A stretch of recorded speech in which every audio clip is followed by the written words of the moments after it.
അശാസ്ത്രീയമായ ദേശീയപാതാ നിർമ്മാണം മൂലം സ്ഥിരമായുള്ള ഗതാഗതക്കുരുക്കും അപകടങ്ങളും അപകട മരണങ്ങളും ഉൾപ്പെടെയുള്ള ദുരന്തങ്ങൾ പതിവ് കാഴ്ചയായിട്ടും മൗനം പാലിക്കുകയാണ് ബന്ധപ്പെട്ട ഭരണാധികാരികൾ. ഇതിൻ്റെ അവസാനത്തെ ഉദാഹരണമാണ് വിദഗ്ധ ചികിത്സയ്ക്കായി അത്യാസന്ന നിലയിലുള്ള രോഗികളെയും കൊണ്ടുപോവുകയായിരുന്ന 2 ആംബുലൻസുകൾ കഴിഞ്ഞ ദിവസം കാക്കഞ്ചേരിയിലെ ഗതാഗതക്കുരുക്കിൽ ഏറെ നേരം കുരുങ്ങിയതുമൂലം സമയബന്ധിതമായി ചികിത്സ കിട്ടാതെ 2 മനുഷ്യജീവനുകൾ പൊലിഞ്ഞത്.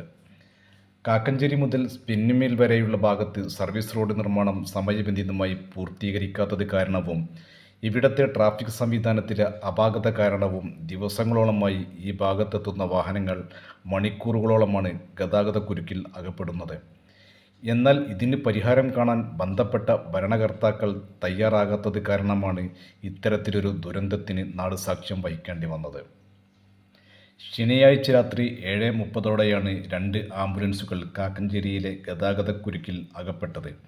കോട്ടക്കലിലെയും ചേളാരിയിലെയും സ്വകാര്യ ആശുപത്രികളിൽ നിന്നും അത്യാസന്ന നിലയിലുള്ള രോഗികളെയും കൊണ്ട് വിദഗ്ധ ചികിത്സ ലഭ്യമാക്കുന്നതിനായി കോഴിക്കോട്ടേക്ക് പോവുകയായിരുന്ന 2 ആംബുലൻസുകൾ അരമണിക്കൂറിലേറെ സമയം ഗതാഗതക്കുരുക്കിൽ അകപ്പെടുകയായിരുന്നു.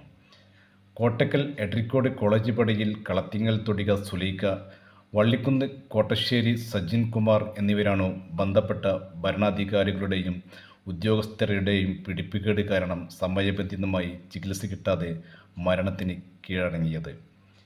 ന്യൂസ് പ്രഭാതം, തേഞ്ഞിപ്പലം.